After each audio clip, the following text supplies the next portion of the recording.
Bonjour à tous, c'est Virgile sur TV Land dans la nouvelle émission musicale Musique et moi. Chaque semaine, on se plongera dans l'univers musical de notre invité. On parlera musique, on écoutera de la musique et on fera de la musique. On évoquera également les bons plans, avec également les sorties, les concerts, les agendas de notre région Aquitaine et de nos Landes pour les meilleurs plans dans ces prochaines semaines. Aujourd'hui, je reçois un invité qui nous vient du Pays Basque. Il a sillonné les scènes de France avec un reggae dévastateur. Il s'est fait connaître grâce à ça notamment. Et aujourd'hui, il a fait un projet qui s'appelle La Compo Déconfinée, un artiste particulier, un projet fou en tout cas qu'il a concrétisé récemment. Je reçois David Cayrol. C'est parti.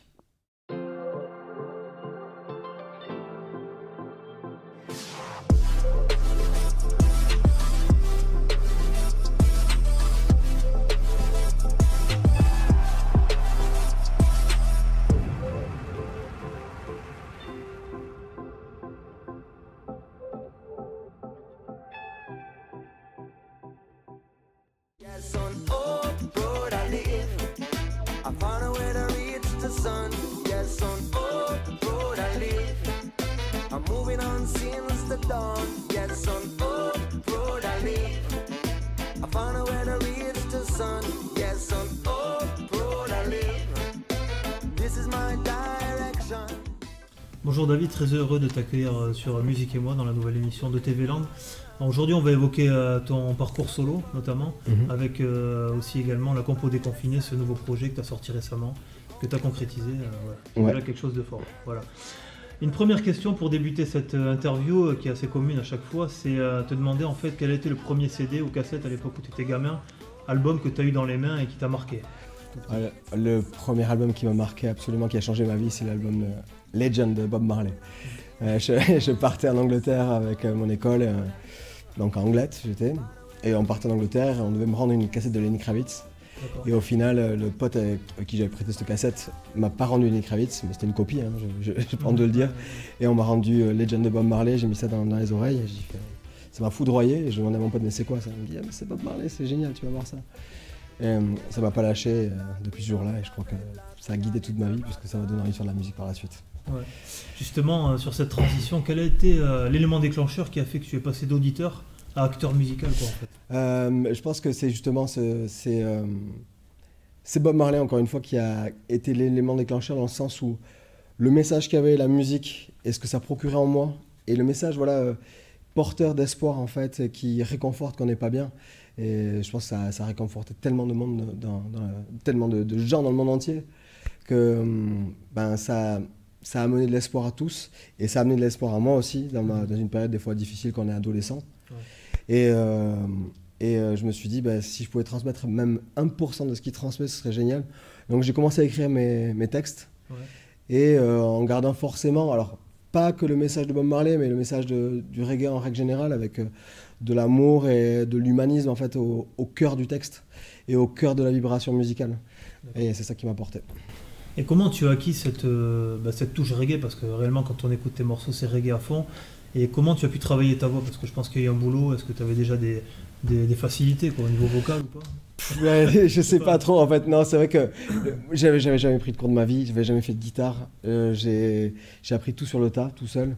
Au début, j'ai commencé à chanter dans un micro que j'avais branché à ma chaîne hi-fi sur des cassettes que j'enregistrais. Vraiment, c'était du bricolage. Et j'ai fait écouter à ma grand-mère, et puis elle me dit ah mais c'est bien, t'as une voix sympa, tu devrais te pousser quoi. Donc voilà, c'est les premiers encouragements qui ont fait que j'ai continué. Mais j'avais jamais vraiment réalisé ma voix. Et c'est 10 ans après avoir commencé mes premiers textes, que j'ai pris quelques cours. Mais ça a été vraiment... J'ai découvert ma voix au fur et à mesure. Et forcément, mes professeurs, du coup, vu que j'avais pas l'occasion et la chance d'en prendre des cours, c'était toutes les stars que j'écoutais, que ce soit Bob Marley ou les autres, mais aussi la soul music et puis le hip-hop qui était là aussi pour le phrasé. Voilà. Ok. Qu'est-ce qui t'a inspiré au niveau des thèmes de tes chansons? Parce que c'est vrai que quand on écoute un petit peu ton répertoire, il y a des thèmes quand même forts, quoi, je veux dire. Donc, Ouais, alors c'est vrai que les thèmes, ce qui m'inspire le plus, moi, c'est ce que je vis tous les jours, ce que vivent tous les jours les gens qui sont autour de moi, ce que je vois à la télé, ce que je vois dans les journaux. C'est vraiment souvent des thèmes de société, c'est du réel en fait. J'ai du mal à inventer des histoires. Ou sinon, si c'est pas des histoires, on va dire, inventées, elles sont romancées quelque part. Mais je romance un peu la réalité, mais très peu. C'est souvent la réalité qui me pousse à écrire. D'accord. Ouais. Donc ça te vient d'une idée, tu la notes, enfin ça peut être une idée dans ta vie de tous les jours, tu as un thème qui arrive comme ça et tu te... C'est ça. C'est plus ça, ouais. C'est ça qui me guide dans le sens où c'est plutôt des réactions. C'est vrai que ça part toujours d'une réaction par rapport à quelque chose qui me fait mal souvent, Mhm. à ce que je vois, enfin, les injustices, et on peut le voir aujourd'hui, c'est ce genre de situation qu'on vit aujourd'hui, comme aux États-Unis, qui Ouais. déclenche beaucoup de choses. C'est ça qui me fait réagir et c'est ça qui me fait agir et qui me donne envie d'écrire et de dire bon, il se passe ça, mais on va essayer de faire quelque chose pour que ça change, quoi. Et c'est le message global que j'ai dans mes chansons. Et après, bien sûr, il y a forcément des moments personnels aussi qui font partie de ma réalité. Ouais. Et des ambiances, puis des déceptions aussi. L'amour en fait partie, hein, bien sûr. Ouais. Mais je chante rarement des chansons d'amour, c'est plutôt des choses qui me touchent au profond, mais d'une manière plutôt universelle. D'accord. Ouais. Alors une question que j'ai en regardant un petit peu ta biographie, qui arrive assez rapidement dans l'interview parce qu'elle m'intéresse, c'est en fait cette rencontre. Alors les Wailers, pour ceux qui connaissent pas le reggae, parce qu'on a des novices qui vont regarder l'émission, c'est vraiment à la base, quoi. Enfin, je veux dire, au niveau reggae, c'était les collègues de Bob Marley. Hein, et tu as eu cette rencontre, j'ai vu ça quoi, sur les réseaux, tu peux nous en parler, c'est génial, quoi. Enfin, Ouais, toi, mais je comprends ce que tu veux dire et c'est vrai que même pour moi, hein, il y a toujours des moments où je me pince et je me dis je suis en train de vivre ça. En fait, bon, comme je disais, vous avez compris là, depuis le début, Bob Marley était là quand même. Il y a toujours des petits cailloux sur ma route qui ont fait ah mais je suis toujours là. Et en fait, ben ça a guidé mon chemin, c'est sûr. Alors on m'a proposé plusieurs choses. Déjà j'avais été voir les Wailers quand j'avais 18 ans et j'avais pu rencontrer un de ses guitaristes. Et puis après on m'a proposé de faire la première partie des Wailers. Il y a une dizaine d'années de ça. Et quand j'ai décidé de partir en Jamaïque, en fait, et enregistrer mon album, j'ai rencontré Judy Mowat qui, du coup, partage un morceau sur mon prochain album. Et Judy Mowat, c'est une des choristes de Bob Marley, qui était vraiment une très proche de Bob Marley. Et elle m'a proposé, après une session de studio, elle m'a dit David, je voulais te parler de quelque chose. Et j'ai un projet auquel je participe avec une partie des Wailers. On est en train de recréer les chansons de Bob Marley. Et on cherche un chanteur. Est-ce que toi, ça te dirait de le faire? Et elle me dit je pense que ça pourrait vraiment le faire dans le projet. Et contacte le producteur pour moi. Et je me suis retrouvé du coup à faire des tests avec le producteur.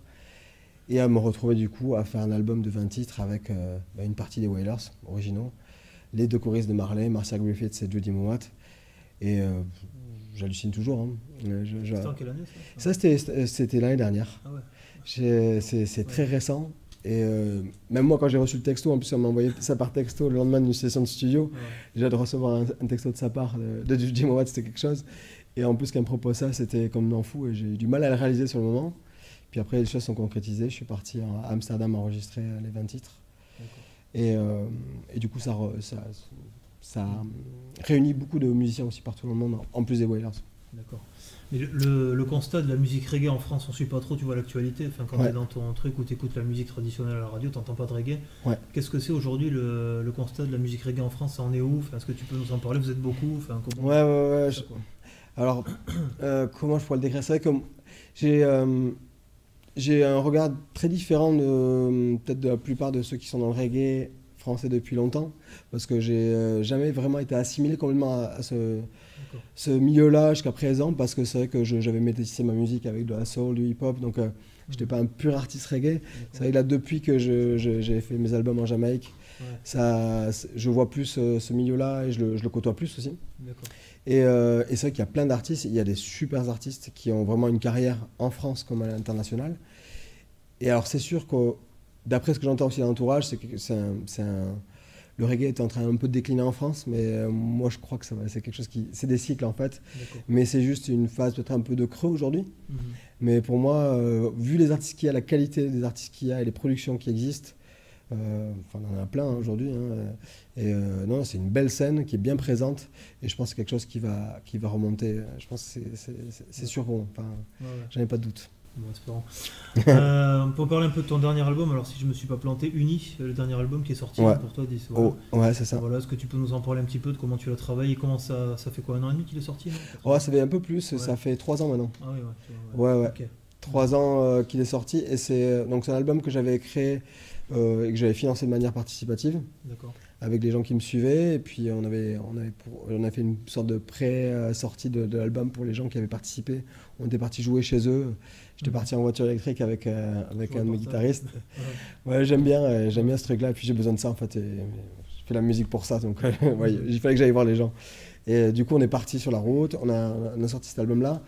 Et cet album-là, je l'ai fait avec mon équipe, donc on va dire Pays Basque et Landes, parce que c'est mélangé. Mon équipe était du Sud-Ouest. Et c'est un album qui était réalisé par Jérôme Martineau, un artiste qui est originaire de chez vous aussi. Voilà. Et donc c'était un album très métissé, dans lequel j'ai voulu mettre toutes mes influences, justement, pas que reggae, mais avec pas mal d'influences soul et hip-hop, justement. Mais qui avait une vision, voilà, il s'appelait You and I en anglais, toi et moi, ou Winnie en français. Non, mais c'était les deux. Hein. Non, c'était la double prononciation et c'était à moitié en français, à moitié en anglais, donc ça va. Et du coup, cet album-là, c'était une sorte d'album concept où je parlais justement de comment on pouvait vivre ensemble tous. Et le thème commun, c'était vraiment cette réunion, en fait. Et donc, c'est la base de ce projet-là qui a fait son bonhomme de chemin depuis. Voilà. Très bien, alors là on va regarder un clip extrait d'un projet que tu as initié, donc on s'en lavait les mains, c'est le clip de la compo déconfinée qu'on va écouter, qu'on va regarder, je vous laisse l'apprécier, on se retrouve après pour la suite de l'interview avec David Cayrol, toujours avec nous. Merci. J'ai lu le thermomètre dans la fièvre m'a pris. La virus, la virale, comme l'âme agit. Pique le rappel, enquisté sur vie. Sur mon long fleuve tranquille. Je ne me suis pas méfiée. Vous les frappez dans le mille. Par l'invisible. On s'en lavait les mains. Là nous l'avons en nous. Nos vies ne valent rien si l'on avale tout. Nous l'avons pour demain. Dansez à genoux. Relevons-nous enfin. Faisons de nos jeux à nous. Florence nous a rejoint, qui fait partie de la compo déconfinée, bonjour. Bonjour Virgile. Ok, donc on va continuer de parler un petit peu de ce clip qu'on vient de regarder dans l'émission. Je voulais savoir comment t'es venue l'idée, David, d'initier ce gros projet quand même pendant cette période de confinement. Comment ça venu ? En fait, c'était assez basique. En fait, j'étais à la maison et j'ai pris ma guitare pour composer un peu, jouer en fait, comme je fais souvent en fait. Et puis j'ai un peu bloqué en écrivant le texte, en jouant la mélodie. Je me suis dit, ce serait génial quand même de pouvoir écrire ça avec quelqu'un d'autre. Puis vite est venue en fait l'idée de me dire, mais en fait non, il faut que je l'écrive avec plein de gens. On vit tous le même truc, on est tous enfermés chez nous. Ce serait énorme si on arrivait à écrire une chanson sur Facebook, tous ensemble. Alors c'est un truc que je fais moi d'habitude dans les écoles, les établissements scolaires et sociaux, mais j'avais jamais fait ça sur Facebook. C'était un challenge pour moi aussi. C'est une vitrine, tu vois. Ouais, voilà, et puis là, je me suis dit, autant utiliser l'outil qu'on a là, quoi, puisqu'il nous restait que ça. Et donc j'ai envoyé une petite vidéo sur Facebook le soir même, et j'ai dit, puis ça vous dit, on écrit une chanson ensemble. Mais bon, moi j'ai dit, si on est 10, on pourra faire la chanson, en dessous ce sera compliqué. Et au final, on s'est retrouvé avec 170 personnes qui se sont inscrites, quoi. Donc tu as pris tout le monde, tout ce qui est postulé, pratiquement, ouais, d'accord. Oui. Au départ, j'avais dit que je voulais pas de limite et qu'on arriverait à trouver une entente pour faire la chanson et aller jusqu'au bout. Et ça s'est révélé vrai parce que ça a marché. Et c'est vrai qu'en général, quand je fais ces ateliers d'écriture avec les jeunes et le public, je mise sur la magie et puis l'instinct en fait. Et à chaque fois ça marche, il y a la magie qui opère. Et je me suis dit, ce sera pareil là et ça va le faire. Et à partir du moment où on y croit, ça le fait, quoi. Ça l'a fait. Florence, effectivement, est-ce que tu peux nous refaire un petit peu le contexte de l'annonce que tu as vue? Qu'est-ce qui t'a fait en fait avoir l'envie de participer au projet? Est-ce qu'on t'a motivé, je sais pas, ta famille? Oui, je me suis motivée toute seule parce que quand j'ai vu la publication de David, c'était donc la fin de la première semaine de confinement. Et quand j'ai lu ce qu'il proposait, donc participer à l'écrit d'une chanson, je me suis dit, mais c'est génial en fait, parce que c'est vrai qu'on est chez soi, on est tout seul ou en famille, tandis que là, ça permettait de poser des mots et de sortir un peu justement ses émotions, tout ça, parce que ça parlait une chanson donc sur le contexte, sur ce qu'on vivait, donc quelque chose d'étrange, d'unique. Et donc voilà, ça a fait beaucoup de bien. C'était très constructif, très positif. Et voilà. Puis après, il y avait un beau groupe, c'est vrai que c'était très vivant. Et comme tu dis, très positif. Et tous les gens étaient bienveillants. Exactement. C'est vrai. Exactement. Puis quelque part, on est partis un peu tous sur la même longueur d'onde. Et la semaine d'après, donc David a proposé de faire un premier rendez-vous, donc pour parler un petit peu de tout ça, la chanson, et puis voilà, puis après les thèmes, et c'est parti. C'est structuré comment? T'as chanté toute la chanson, il a coupé juste la partie, ou t'as fait juste un petit, je sais pas, t'as écrit une petite partie et puis tu l'as chantée, ou comment ça s'est passé? Alors à la base, on a chacun écrit, David nous a demandé en fait d'écrire chacun quelques phrases ou quoi. Quelques vers en fait. Quelques vers, voilà. Donc donc je me suis concentrée sur vraiment ce que j'avais, ce qui m'arrivait en fait. Pour préciser un peu ça, en fait, c'est vrai qu'on a écrit un plan de chanson. Ouais. Et par la suite, on a scénarisé en fait la chanson, on a dit comment on veut la raconter. Et du coup, on a planifié cette chanson sur des couplets et des refrains. Et donc, on a réparti en fait chacun d'entre vous en fait sur des couplets. Et le refrain, c'est toi qui l'as écrit Non, c'est aussi toutes les personnes. Tout a été écrit par les gens, sur la musique comme le texte. Et donc, on a réparti au fur et à mesure. Et l'idéal, c'est de faire chanter après. Je gardais à chaque fois au moins une petite phrase de chacun. Et l'idée, c'était qu'au moins ceux qui avaient écrit cette petite phrase, ils la chantent, quoi. Et j'ai essayé de garder cette dynamique-là. Des fois pas, mais la plupart du temps, c'est ça, quoi. Il y a eu 3 groupes parce que c'est vrai que comme on était nombreux, donc du coup on a structuré en 3 groupes et voilà. Ouais. Alors les bases, le message de ce morceau, c'est pas forcément la prévention, enfin on s'en lavait les mains, vous le dites sur le refrain, mais c'est pas les trucs, tu sais, procéduriers qu'on peut entendre. C'est plus l'unité et l'amour qui sont prônés, le retour à la famille, c'est un peu ça, non? Complètement. Ouais, c'est vrai. C'est un message d'amour, d'espoir et voilà, par rapport à tout ce qui se passe et notamment par rapport effectivement à la Terre, quoi. Et, c'est beaucoup... C'est une prise de conscience aussi, parce que beaucoup de personnes, et en fait, c'est ça qui était beau, c'était de débattre autour de ce qui se passait vraiment sur Terre à ce moment-là, ce qu'on était en train de vivre, et quels enseignements on en tirait, en fait. Et c'est vrai que là, le regard de chacun, et beaucoup ont ressorti ça, alors qu'on était nombreux, mais il y avait quand même se dire, bon, là, je crois qu'on a merdé, en fait. Et que la Terre nous dit, bon, les gars, il faut arrêter de rigoler. Là, je joue plus parce qu'il n'y a plus assez pour tout le monde. Et donc là, on a pris cette conscience-là. Et c'est là où Joël, qui est une des participantes, a dit, elle a dit on s'en lavait les mains, mais c'est vrai, on s'en lavait les mains avant, et maintenant on s'en lave les mains parce qu'on s'en est foutu avant, quoi. Et il y a beaucoup de jeux de mots. Ouais, c'est ça. Ouais. Donc voilà le message qui est à la fois positif, mais qui est aussi concret sur notre réalité, quoi. Pour revenir sur le confinement, finalement, on va faire un petit retour en arrière, quoi. Vous l'avez vécu comment, toi en tant que chef d'orchestre, toi en tant qu'artiste débutante? Ça a été un confinement actif pour le coup, je pense. Vas-y, je te laisse. Vas-y. Tu veux que je commence? Non, le confinement, moi je l'ai vécu de manière assez positive, on va dire de manière globale, bien sûr. Il y a des points négatifs forcément, parce que de voir autant de souffrances et de complications dans les hôpitaux, de manque de moyens, et tout ça, ça a été très dur à voir et à vivre. À côté de ça, plus personnellement, moi j'étais chez moi, je voyais ça, mais c'était un moment aussi de pause pour moi, et d'introspection, de partage avec les autres d'une autre manière en fait, et de création, c'était un moment de création, et puis une pause, et donc j'étais plutôt positif, et puis bon voilà, toute cette aventure je l'ai bien vécue, même si elle a été fatigante à la fin, parce qu'il fallait monter des choses. Voilà. Et toi de ton côté? Moi de mon côté, au début ça a été plein d'émotions. C'est vrai que tout ce qui se passait, et, voilà, donc à travers le monde, ici, donc voilà, donc beaucoup d'informations par-ci par-là. Donc à un moment donné je me suis dit stop, je coupe tout, les médias, etc. parce que voilà, beaucoup trop. Et après, effectivement, se remettre un petit peu sur l'instant présent et faire des choses constructives, notamment la chanson et d'autres actions. D'accord. Ce qu'on peut dévoiler, c'est quand même que il y a toutes les régions, il y a la région des Landes, enfin le département des Landes, le Pays Basque, tout le monde est représenté quoi. Même au niveau international, je voulais quand même en parler. Ouais. Avec le néerlandais, finalement, c'est un batteur, non, un guitariste. Ouais, c'est un batteur, Un c'est le batteur. producteur justement du voilà. projet Notamment. Bob Marley D'accord, voilà. qui joue dessus. C'est énorme. On a un bassiste qui vient de Washington, avec qui, Ouais. que j'ai rencontré l'année dernière sur un festival en Pologne.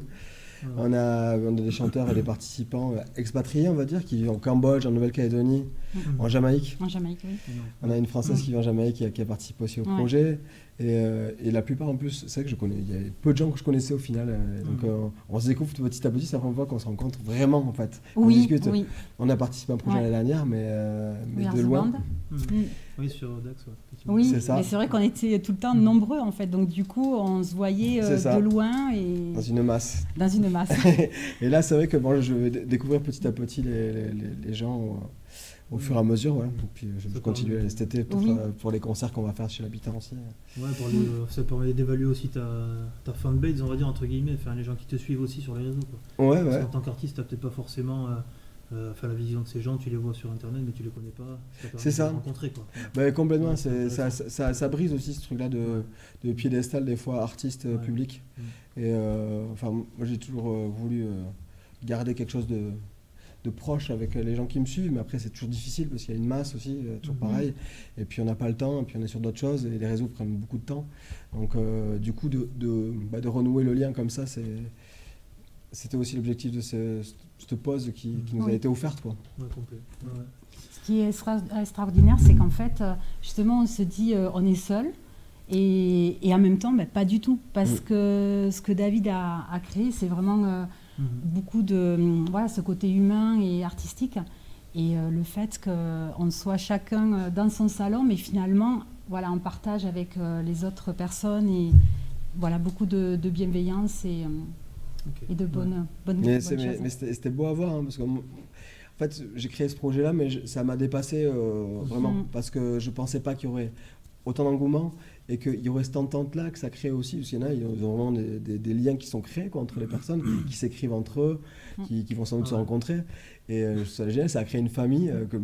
j'espérais pas. Et en fait, de voir ça, moi, c'est ça qui me met aussi quand je vois le clip, c'est que je vois tous ces visages qui ne sont jamais vus et qui ont lié Ouais.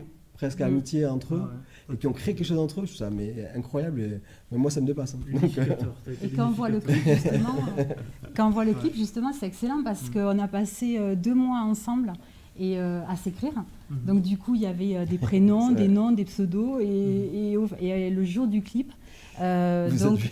c'est excellent parce que du coup, on peut enfin mettre un Ouais. visage sur, Ouais, voilà, c'est sur, bon. sur le nom. Et Sur des profils. oui, c'est excellent. Le projet, les projets à venir pour toi en tant que solo, et puis la suite de ce morceau, de l'actualité pour ce titre par exemple, et sur tes Ouais. projets solo, est-ce que tu peux nous en parler Ouais, alors déjà pour ce projet-là, on va sortir le single le 19 juin qui sera sur toutes les plateformes légales en fait. Voilà. D'accord. Ouais, ouais. Donc ce sera en libre téléchargement pour ceux qui le souhaitent. Et après, donc, on va essayer de continuer à promouvoir. On a beaucoup de médias qui ont joué le titre, que ce soit des radios, des télés. Je remercie vraiment ceux qui ont fait l'effort de relayer l'info comme vous. TV Land, merci. Et puis on va poursuivre. Et l'idée, là, ce serait, comme je disais tout à l'heure, c'est de proposer des concerts à ceux qui ont participé à la compo, mais pas qu'à eux, hein, de proposer des concerts à la maison, dans leur jardin, cet été. Et puis j'ai d'autres idées, donc je pense peut-être à faire un gros live avec toutes ces personnes-là, quelque chose d'emblématique. Donc peut-être l'année prochaine, parce que ça va être un gros Ouais, truc. j'espère, ouais. Voilà, donc c'est faire un gros live ici à Paris, mais je suis en train d'officialiser tout ça. Donc ça c'est des petites surprises que je dévoile là parce que j'ai pas encore vraiment parlé de tout ça.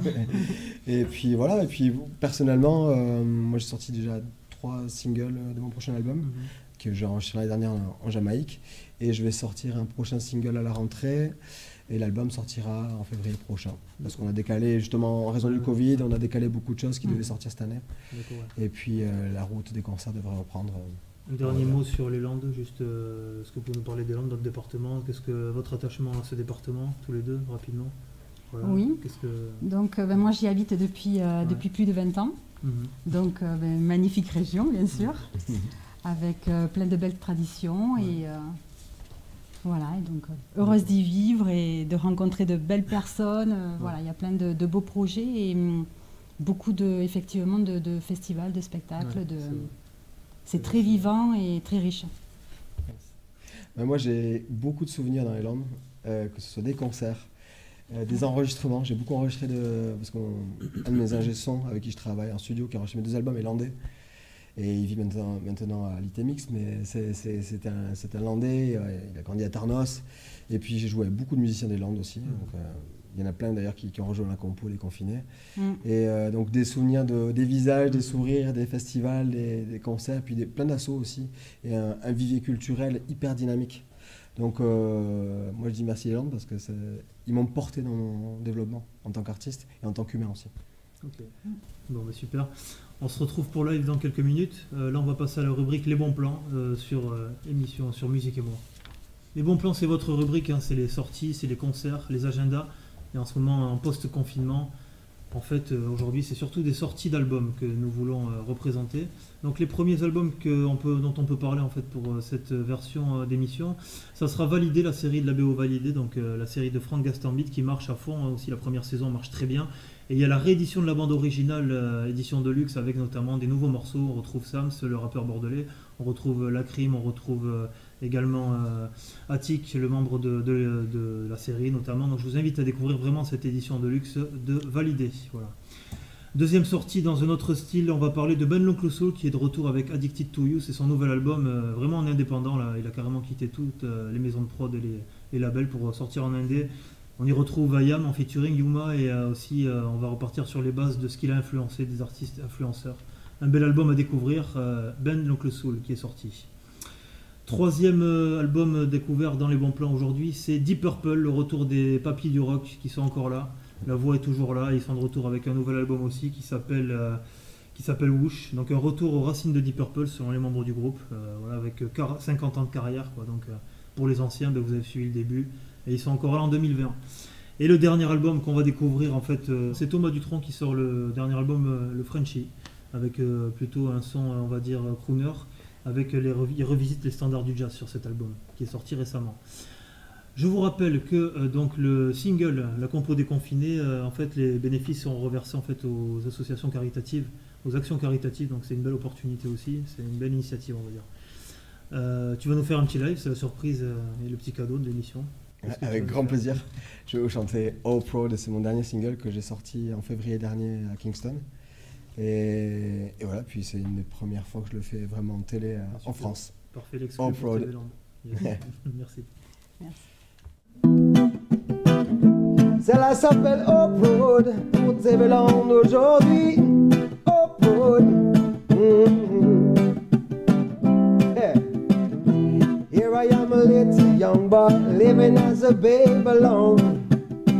I've just turned 14 years young, old enough to hear the call. I grew up in a French town by the name of Bayonne.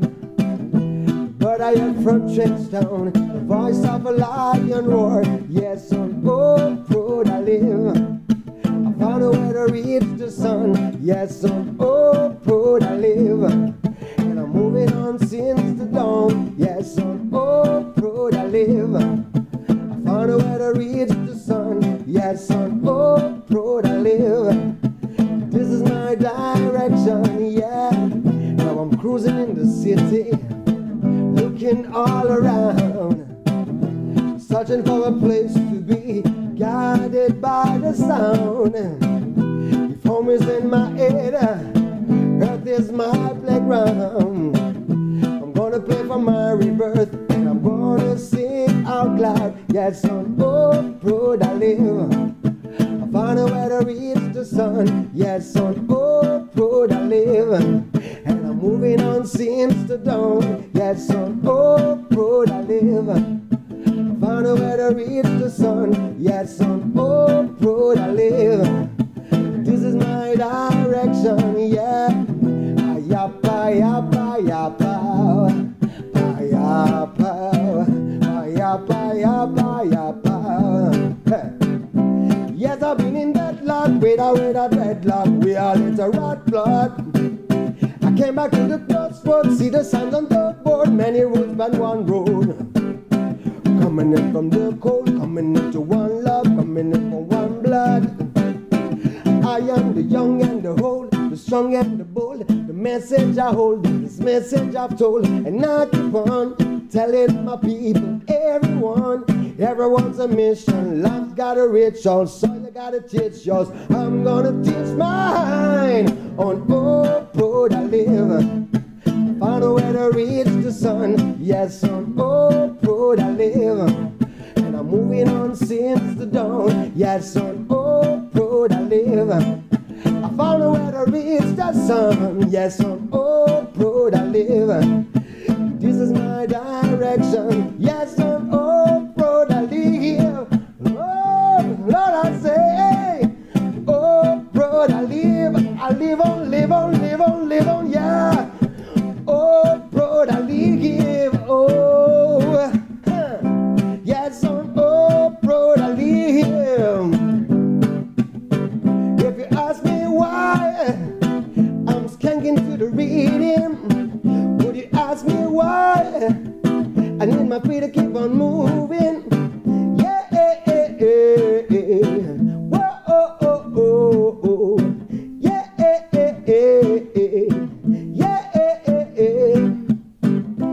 yes, on Old Road I live.